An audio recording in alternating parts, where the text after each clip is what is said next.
Hello, this is a guy who likes fanfiction and is too lazy to read, so here is Lorgar's discovery, Lorgar's Betrayal in audio form. Check the description for the links to the author. Index Asteroids, Iron Hands. Origins. Ferrus Manus Pod's landing on the dark, igneous world of Medusa was violent, exploding much of the icy mountain Karashi. In doing so, he moreover disturbed the prison of the metallic Wyrm Aseernoth, releasing it to wreak devastation on the planet. Ferrus stalked after it, devising ever more ingenious ways to defeat it, yet the biomechanical monstrosity resisted all forms of damage. The mechanisms within it were phenomenal at adapting to environmental stimuli, and so the serpent continued to crush everything from insects to towns.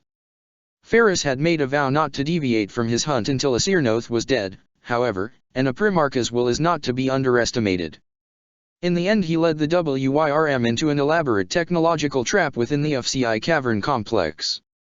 Ferrus has never revealed the full details of what happened in the caves, but in the end Aseernoth drowned in acid, and Ferrus Manus had learned the lesson that cunning was more valuable than brute force. Aseernoth had been far beyond the strength of even a Primarch, and yet it had been felled. That was true strength, mind over body. No matter how tough, flesh, in itself, was weak. After his victory, Ferrus came to the people of Medusa, which he had until then avoided. He hoped to learn about society, and he achieved that much early on. But the state of Medusa's civilization was decrepit, techno-tribal. Ferrus Manus' innate gifts enabled him to begin a technological revolution, inventing ways to not only make surviving in the Medusan environment more bearable, but to conquer that very environment. He moved from clan to clan, teaching his inventions to each in turn. But the only true strength, the strength of the mind, was wedded not only in battling inhuman monstrosities but also in dealings among humans. When Medusa had been reduced to a subsistence civilization, human minds were weakened by having to devote all their time to the struggle to survival. As its technological level rose, minds expanded, and in newfound free time a billion distractions, economies, sciences, religions, power struggles, emerged.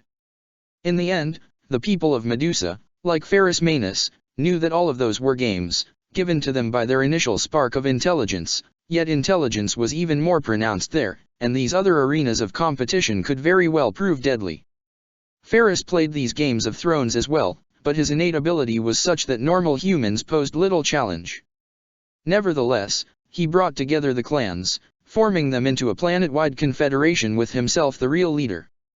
Inter-clan wars did not completely cease, but greatly lessened. His physical strength, too, was an asset in this, for instance for assassin defense. It was in this period that Ferrus Manus finally formulated the views that would become the base of Legion philosophy, recording them in a tome that remains one of the most revered, and classified, treasures of the Iron Hands. He continued, too, the work of bolstering Medusa's technology, by this point having to add his own designs to his imprinted memories. Some of those he did not act on. Travel through the warp, for instance, seemed needlessly dangerous, and those vessels Medusa first sent out did not come back, leading to the abandonment of plans for an interstellar civilization. The ships had returned. Ferrus Manus, Daemon Prince of Tzianch, supposed he should not have been shocked. Tzianch, master of time and change, did after all have reason to impress his power on his Primarch. And it was true, Ferrus knew Tzianch's power, both over all and over him, and should really have stepped lighter. But somehow the circularly fascinating nature of all of this. The ships had returned, and not crewed by daemons. A glimpse into the time before first dusk. A glimpse into the time when hope first ruled him. As it would rule all, in time. Nevertheless, Medusa was prospering, and Ferrus Manus was happy and proud both. And when the Emperor of Mankind arrived at the Gorgon's home world, he at first could not imagine it being a good omen. The Great Crusade. He realized soon enough, however, that it was. The Emperor of Mankind was Ferrus' father, capable of beating the Gorgon, as his people occasionally called the 10th Primarch, in quantum regicide, but also he was the leader of the greatest human empire in history. He gave Ferrus Manus command of the 10th Space Marine Legion with a command to conquer new planets for the Imperium, and bring a golden age to all the galaxy. Ferrus Manus was glad to obey, especially at the head of one of the greatest fighting forces in existence. He had not truly focused on fighting on Medusa, but nevertheless had acquired quite a bit of strategic knowledge. In space, he became the warrior mastermind he had been designed to be. The Iron Hands were known for their ability in intricate set-piece battles, working in close coordination with their artillery and tanks. Ferris compounded that, integrating new technologies both Martian and not into his legion. Yet he also fostered a spirit of almost playful trickery, of the need to keep opposing generals scratching their heads. The Iron Hands had to play to their strengths in war, but they also had to remain ever aware that their enemies would play to their weaknesses. The 10th Legion's former Legion Master, Amadeus Duquesne, suggested renaming it the Iron Hands in Ferris' honor. The Gorgon resisted, but not for long. The Emperor had stated that the ideal size for a legion was near 100,000 asteroids. Unlike some of his brothers, Ferris did not take that recommendation for a decree, and the Iron Hands were always closer to 130,000 in number, though their specific size varied from campaign to bloody campaign. These battles were far from simple, and frequently they were fights of diplomacy as well as simple brute, or fine, force. Though the Emperor had unequivocally demonstrated that Xenos were evil and had to be destroyed, many human non-mutated civilizations could be brought to the Imperium semi-peacefully, through persuasion, manipulation, and outright lies. For the most part Ferris did just that. His rate of advancement was not unusually quick, though neither was it significantly slower than typical for an Astarte legion, and his worlds weren't always securely conquered, but they were instantly productive and useful members of the Imperium, and the territory was achieved without excessive brutality. This method of campaigning, along with the abundance of mechanical augmentation in the legion, also ensured that Iron Hand losses were low. As such, rates of recruitment into the legion were slow enough for each initiate to be an elite warrior in their own right, both due to lengthy training and due to being better able to select only the best for the legion. For this seeming foresight of which warriors would prove the most successful, which in reality was simply an eye for talent, Ferris became known as the Lord of Paths. The Iron Hands were also ordered to integrate into Medusan society, Ferris having them ascend, or attempt to, as the Lord of Paths would not aid his sons in this task if they were not worthy, to positions of power within the clans. Yet as the clans grew, not all of them remained entirely on Medusa.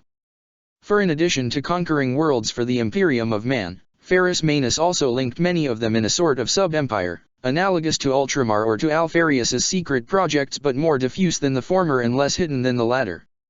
Yet while some voiced concern about this, Ferris was endlessly loyal due to his admiration for his father. Indeed, in the early years of the Great Crusade he had command of one of its main wings, the others being led by Fulgrim and the Emperor himself, and many were surprised he was not chosen for a War Master position, though Ferris himself supposedly said that he was not the best fit for it, for he was a leader first and a general second. Ferris met his brothers, too, the ultra-human Primarches, as they were gradually found. He got along well with the Lion, whose words on progress meshed with Ferris' own thoughts on the matter, and with Sanguinius' views on the relative worth of pens and swords. And Fulgrim, who built up his world of chemos in much the same way that Ferris Manus brought forth Medusa, was a particularly close friend, especially before the Phoenician became a war master. After that point, Fulgrim and Ferris' paths never crossed in the course of war until Terra, where brother battled brother. Yet Ferris and his legion drew rivals as well. Some of those were simply unable to understand subtlety, such as the Death Guard and Iron Warriors. Rogaldorn was obsessed with destruction and doomed to an unreasonable point. And Alpharius was too close, perhaps, to Ferris Manus' modus operandi, the two going out of their way to differ from each other in minor ways. Ferris considered Alpharius too grim, too focused on martial ethos in worlds where a different ethos was needed.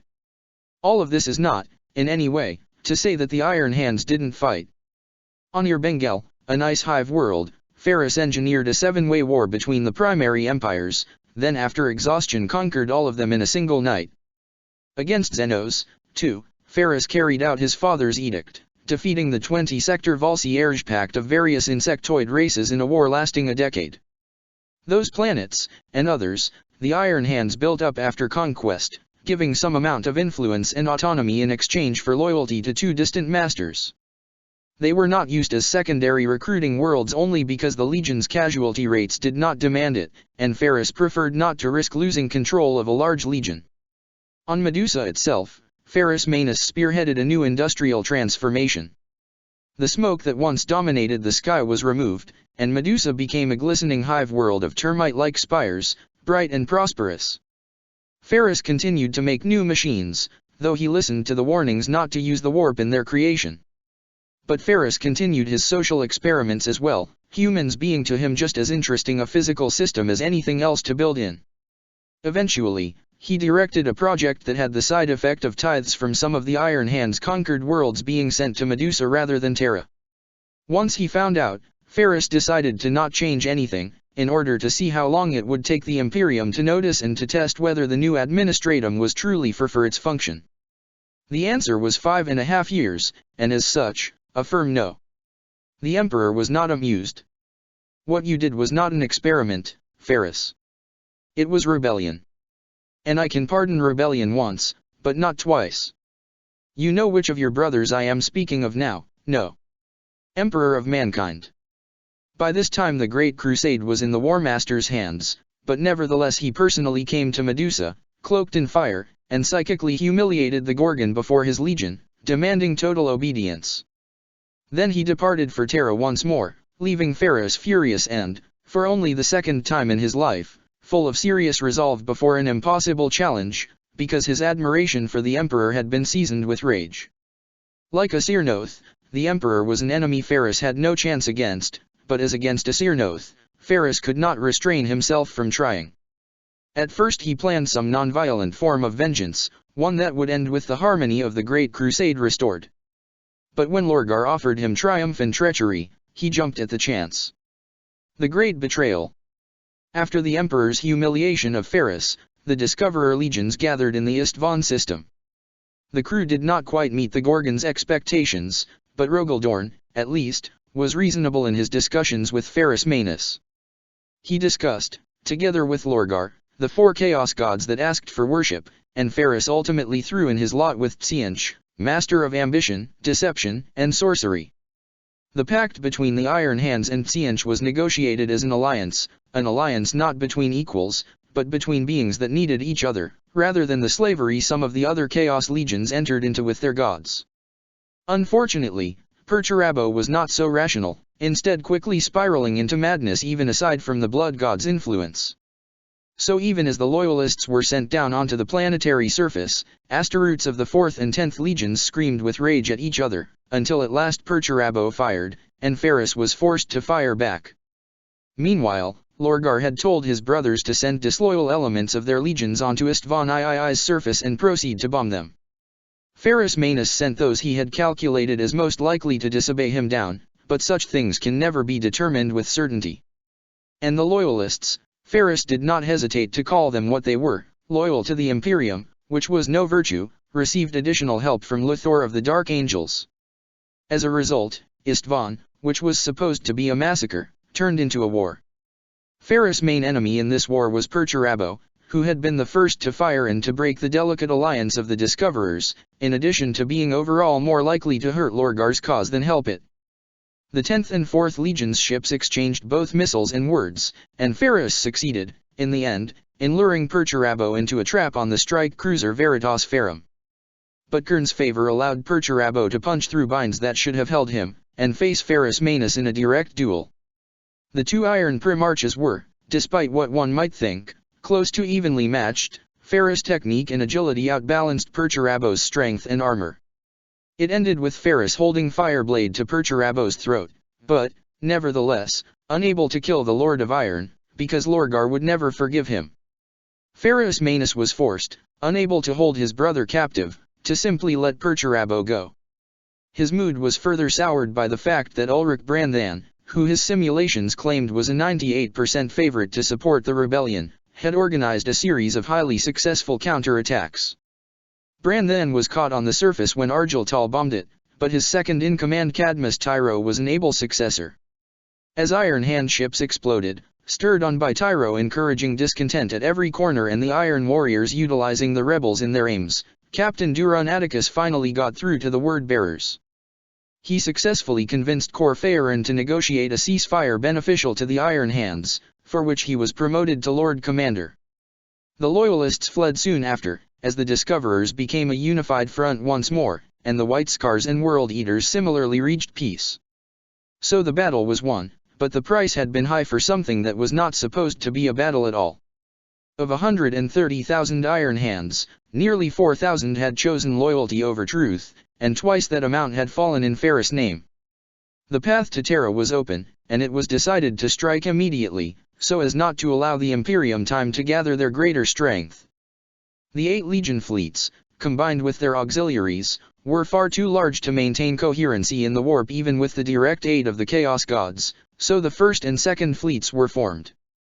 Before departure, though, Perturabo was meant to publicly apologize for his folly, which he refused to do. Instead he promised that, when he next met Ferris after the conquest of Terra, the Gorgon would not leave the duel alive.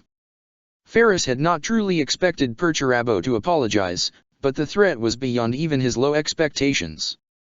Still, Lorgar calmed the situation down, and the second fleet departed for Terra mere moments after the first, carrying the I-X, 12, and 17.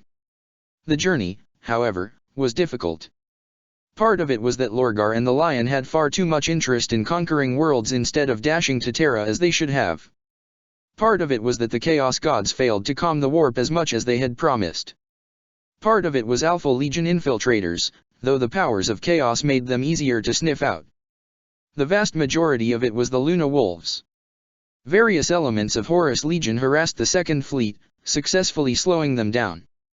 Dorn, convinced that everything was predestined anyhow, refused to change the First Fleet's trajectory, so he fell on Terra's guns and lost half of Lorgar's forces, admittedly causing plenty of damage to the defenders. When the Second Fleet arrived, an increasingly jaded Ferris was put in charge of rescuing the failed attack's survivors, which he reluctantly did, with the lone exception of Perturabo. Instead, Ferris delayed the Iron Warrior Primarch's extraction and goaded Leman Russ into attacking him, simultaneously killing Perturabo and 1,000 Space Wolves.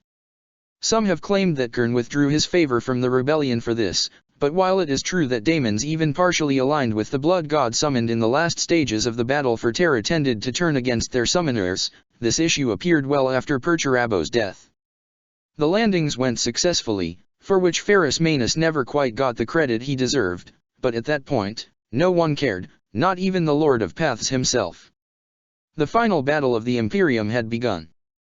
Ferris Manus suspected that the key to this battle would be in the continental basements of the Imperial Palace, for the above ground was too well defended. Amadeus Duquesne commanded a large portion of the Legion in that theater. Ferris himself, primarily aided by 1st Captain Gabriel Santa and the tank commander Castroma North, focused on the above-ground battles. The goal was to ensure control of the planet outside the Imperial Palace, the other legions concentrating on forcing a breach. After weeks of fighting, this goal finally seemed within reach, even as the siege became a stalemate. Then, the World Eaters inexplicably disappeared, and Lorgar's positions collapsed. Worse, Lorgar himself began to collapse into insanity. Meanwhile, Duquesne had failed, and the Iron Hand forces in the subterranean theater were demolished, his second-in-command Shadrach Medusan barely convincing Duquesne's shattered forces to retreat. Ferris and the Lion hammered out a new plan, since they still had the forces to win, and quickly, and then the Lion tried to carry out the first step in the plan, only to find Robert Gilliman and get knocked out of the war as well.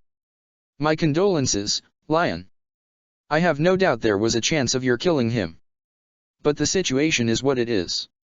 Would it cheer you if I told the full story of how Amadeus Duquesne gave a daemon engine indigestion? Ferris Manus. Ferris was left in something approaching effective command of 3 legions, but he was fighting against 5 legions that, though battered, would never break. And the Luna Wolves were themselves coming to Terra, which in the current situation was an unwinnable theoretical. Ferris judged it least risky to confront the Emperor himself, together with a Lorgar blessed by the powers of all 4 Chaos Gods, and to have abundant avenues for escape if the war was lost. But Tzeentch betrayed Ferris then, and would not allow him to join Lorgar. It was, in truth, a play Ferris should have expected. It let Aurelian kill the Emperor, while keeping Ferris himself alive to serve the Changer of Ways. But Lorgar's death shattered any cohesion his alliance had, and the demonic powers Ferris wielded did not permit him to bring an army into the Astronomicon, as had been planned. So Ferrus Manus chose the contingency plans, and to leave Terra. The escape. The Discoverers had been broken by Lorgar's death, and in all the galaxy the only safe haven for them would be a place the Loyalists could not go, most prominently the Eye of Terror, which held the additional benefit of being a place of power and a convenient base for one day striking back at the Imperium. But first Ferrus had to organize an orderly retreat from Terra. It was his actions that ensured that the other legions safely escaped and that Gabriel Santa successfully led most of the Iron Hands back to Medusa, aided by many on the losing side of the Mechanicum civil war. Unfortunately, Coryx's archaeotech proved more potent than Ferrus had suspected, and Autek more of the Morrigal clan less obedient, and so the 10th Primarch, like his arch-rival Perturabo before him, was trapped on Terra. His answer was once again to walk and drill down, and in catacombs 100 kilometers below Terra's northwestern continent, he found an artifact from the Mesozoic, the Rune of Hope. And, as hundreds of custodes closed in on his location, Ferrus used the Rune of Hope to teleport into a safe location in the Eye. It would take several years before he managed to escape the Infinite Mirror and return to meet his legion, but he had survived, and brought an invaluable relic to Tzientch. Meanwhile, on Medusa, Santa began a ritual to transform the Iron Hands home into a daemon world and join it to the Eye. Unfortunately, the Raven Guard were on the verge of arriving at the system, and Shadrach Medusan's holding action quickly grew into a last stand, one in which Medusan, surprisingly, sacrificed himself to ensure his most trusted subordinates reached the muster at Medusa, valuing his mimetic legacy over his survival. Thus Gabriel Santa grew desperate, terrified of failure. Ultimately, he discovered a way to speed up the ritual by sacrificing himself, which he reluctantly did, shattering the Raven Guard fleet in the resulting warp storm. With Castrum and Orth away in the Eye of Terror, Duron Atticus wrested control of the Legion. The ritual, too, was successful, and Medusa became a daemon world of the Eye of Terror, though this was far from offsetting the losses the Eye suffered from the Battle of Kadaya. Atticus had considered joining the Iron Cage campaign, but the involvement of the Iron Warriors scuttled the possibility. Duron Atticus did not grin like a madman, but he was beaming nevertheless. Santa had bought the bait. The first captain of the Bloody Legion, buying the bait. And sacrificing himself to drive away the Raven Guard. That had gone well, too. They had done more harm to Coryx's lot with that than they ever had at Terra. Sure, the fleet was wrecked, but honestly Atticus wasn't sure there would be a 19th Legion after this. Of course, as Santa would have known after an hour of calculations, he hadn't actually needed to sacrifice himself to finish the ritual, or any willing participant. It had only needed to be someone with a modicum of genetic similarity to the first captain. A fifth of all Iron Hands would have done it. But Santa had been desperate. And so it was his own life he gave, and Atticus that got the Legion in the aftermath. However, Atticus' power over the Legion was far from secure. Castrum and Orth led many Iron Hands in claiming Ferrus lived, including Shadrach Medusan's second-in-command, Bion Henricos. 5 years after Terra, Orth declared open rebellion, but several months later Autek Mor killed him in a duel. The rebels were broken, most defecting back to Atticus. And then the Primarch returned, and Atticus refused to kneel. The Second Civil War ended with Atticus hacked into pieces by his own bodyguards after Autek Mor had surrendered, managing to argue his way into keeping his head, but all in all the Attican Wars brought the 10th Legion's strength down to approximately 36,000 Asteroutes, barely a quarter of their Priest von strength. There were debates, recriminations, and blame enough for 20 galaxies, and not only in the Iron Hands but in all the Chaos Legions. Yet their forces, even, and this was a pure hypothetical, combined, were no longer enough, and would never be enough, to overthrow the Imperium martially. Thus ended the greatest war in humanity's history. Peace would never come. The Long War. Ferrus named Bion Henricos as second-in-command of the Legion, and after Ferrus Manus' ascension to a Daemon Prince 100 years later, after trapping an Imperial battleforce meant to aid the defense of Kadaya in the Eye of Terror and ultimately corrupting them to a man, Henricos became effective commander of the Legion. The demonic Ferrus, with a hybrid appearance between the Gorgons of legend and the Wyr Amasirnoth that he had slain so long ago that finally gave him the Iron Hands of his and the Legion's name, found the games of gods more interesting than those of mortals. He returned to real space one last time to invade Fenris in M32. The Battle of the Fang was an Imperial victory, though the Iron Hands could take solace in the fact that it inspired many other forces to attack the Space Wolves, taking rather the wrong lesson from the endeavor but at least harming the Sixth. While Ferris has continued to occasionally participate in raids on Imperial and other worlds, he can no longer afford the effort for a major campaign. Henrico's platform focused on better relations with human cultists, and on decreasing the prevalence of physically replacing flesh with metal or ether, which had become an obsession of some Iron Hands that took their motto too literally. His skill has been sufficient to keep him alive through 10 real space millennia of war despite never ascending to daemonhood, and though he has been displaced as Legion leader dozens of times, he has always managed to come back, despite Ferris' policy of non-intervention in Legion leadership. The Iron Hands have rebuilt their numbers to nearly their pre-heresy size, approximately to 120,000, but have always been one of the less active Chaos Legions outside the Eye, which has enabled them to keep control of large regions within it. Nevertheless, they have done plenty over 10 millennia. In late M34, for instance, they collaborated with the Salamanders, despite the fact that the two legions were of opposite gods, to destroy the quarantine surrounding the mysterious Pale Wasting, which nearly destroyed the Imperium. The details of the wasting, however, were somehow horrifying enough to end up being destroyed not only by the Imperium, but by the very legions that had released it. Indeed, there are rumors that the Chaos Legions collaborated with the Imperium in arresting the threat. In 550.M37, in the Occlusive War, an extremist tech priest known as the Blind King had reached the conclusion that humanity was an affront to the Omni's Saya and needed to be destroyed. Armed with star-destroying weapons, he was a vast danger to the Imperium, which is why the Alpha Legion corralled him into the Eye of Terror. Because the tech priest was a fanatic incapable of understanding the Chaos Gods, he refused to deal with them, and ruined a significant portion of the Eye before the Iron Hands managed to finally kill him. Frustratingly, those wondrous weapons were set to explode upon the Blind King's death, destroying vast amounts of priceless knowledge. At the very least the Iron Hands ensured they did so in Doomfist territory.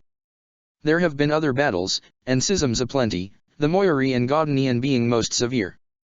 The most recent great victories of the 10th Legion have been on Euthanatos, against an Orc force notable for technological advancements, on Dawnbreak, against the Eldar of Craftworld Aletok, on Bromok, against a massive Necron uprising, and, most recently, on Shardness, where young Commander Arvinroth defeated both a Slaaneshi cult and the Emperor's children sent to reclaim the world for the Imperium.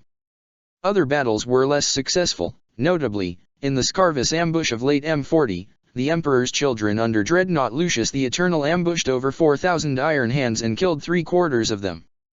This would have been disastrous in its own right, but the Scarvis ambush in itself was a distraction from an Iron Hand conflict with Orcs that also ended in a disastrous defeat. Clan Rakan, one of the 10 great clans from ancient Medusa and the primary suffering party, fell apart after the disaster, its remnants admitted into the other clans. Many assume that Henricos had something to do with this, as the incident allowed him to sweep back into the position of Legion leader, removed the last clan that refused to stop altering themselves en masse with vast quantities of mechanical components, and reduced the number of great clans to Tsianch's sacred 9. In any case, the Iron Hands remain a powerful, and, surprisingly, relatively unified, legion, and they have not stopped fighting, in the name of Tsianch and in their own name. Organization. Before the War of Discovery, the Iron Hands consisted of dozens of semi-independent clan companies, each with somewhere over 1,000 space marines, responsible for their own recruiting, and in possession of a mobile fortress monastery on Medusa as well as assets on other worlds. Clan of Irnii, known also as the Morlocks, were the most celebrated of the clans, and its leader Gabriel Santa was Ferris Manus' effective second-in-command. The Great Betrayal threw the clans into disarray. The Legion lost 73% of its combat strength, but not all clans suffered equally. Ulrich Branthen's clan, for instance, almost entirely followed its leader on Istvan. Others, such as Duran Atticus Clan 111, were relatively unharmed. During the Adikan Wars, larger clans increasingly absorbed smaller ones, whether by diplomacy or by force, and the largest clan, namely 111, was dismantled after them.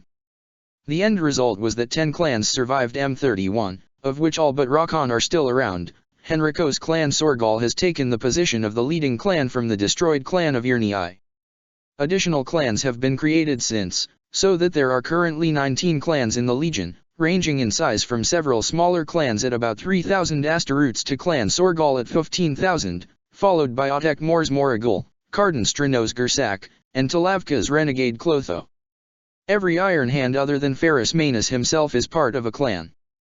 It should be noted that 4 of the 19 clans are renegade and do not follow Henricos, though in principle still acknowledging the Lord of Paths, giving him an operational strength of slightly over 100,000. Intra-clan organization varies. It is rather universal that command is relatively loose, and is expected to be obtained by some sort of battle of wits, in many cases, simply an election. Usually, a clan is subdivided into claves and then squads. Specialists are not part of a squad, whether or not they are part of a clave varies depending on the clan. The only specialist type that is identical among the clans is the post of Iron Father, a post for the mechanically inclined Iron Hands that also takes on the role of diplomat with associated Dark Tech priests, apothecary for Marines' mechanical augmentations, an orator-philosopher for inspirational speeches and the secular parts of the Legion's philosophy. Iron Fathers make up 4 to 5% of the Legion, and the status is kept upon achieving a leadership position. Other specialist positions include librarians, apothecaries, shipmasters, and communers. Communers serve as the link of the Legion to their patron Tzeentch, who for the most part interacts with the Legion in a hands-off manner, and are also responsible for summoning daemons and attending to ethereal implants in those Iron Hands that possess them. In many clans, however, some of these specializations are merged. Overall, 1 to 3% of each clan consists of these specialists. Combat Doctrine. The Iron Hands prefer to avoid battle where possible. Diplomacy and deception can solve many problems before they become problems. They also apply every effort to ensuring fights are unfair in their favor. On a small scale, while still tricky opponents with a good awareness of terrain, they also make an emphasis on firepower. The Iron Hands make heavy use of heavy weaponry, ranging from personal cannons to artillery. Some among them succumb to the temptation to integrate such weaponry into themselves, becoming massive machines of war no less powerful, and often more so, than dreadnoughts, but all too often losing versatility outside of battle. Those so-called Talons also tend to specialize in melee weaponry, which is relatively rare in the rest of the Legion. Others specialize on improving range instead of energy, some capable of sniping targets a continent away with the aid of sorcery. At the same time, the coordination that the Legion exemplified in the Great Crusade has in many cases degraded with increased individualism. Castrum and Orth's doctrine of mechanized warfare has, I fear, been lost among much of our Legion. In truth, war machines are the foremost demonstration of mind overcoming flesh. Even the Astarte most skilled in wrestling will not deny the worth of a weapon. And of all weapons, the tank can be the most devastating of all. Carden Strinos. In performing a planetary invasion, the Iron Hand's basic methods are simply to launch from the sky and subjugate strategic locations, then to invade outwards alongside a cultist army. The cooperation of the local population should be secured where possible, but the majority will, of course, not follow them until the battle is already won. Still, the Iron Hands are far less consistently cruel than the average Chaos Legion to their slaves, in large part because though their bodies are even weaker than the Iron Hands, some of them may yet have sharp minds, and thus be useful. Those that do not, however, will generally be useful only as fuel, and are treated accordingly. When a world is conquered, the goal is to partially corrupt it and its population as soon as possible.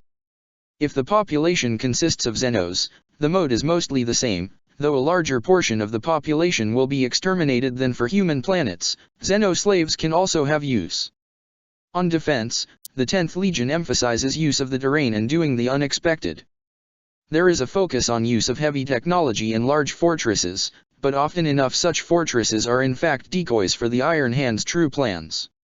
The corruption of a leading enemy commander, using sorcery to sow confusion and even civil war among the invaders, hacking technology with scrap code, such are the true methods of the Iron Hands, some of the time. They will not always do what is logical, but what they do is always the will of Tzeentch, and therefore is either the best possible option or a horrendous but fascinating mess. Homeworld. The Legion's homeworld, both before and after the Betrayal, making the Iron Hands one of only 2 Chaos Legions with that distinction, is Medusa.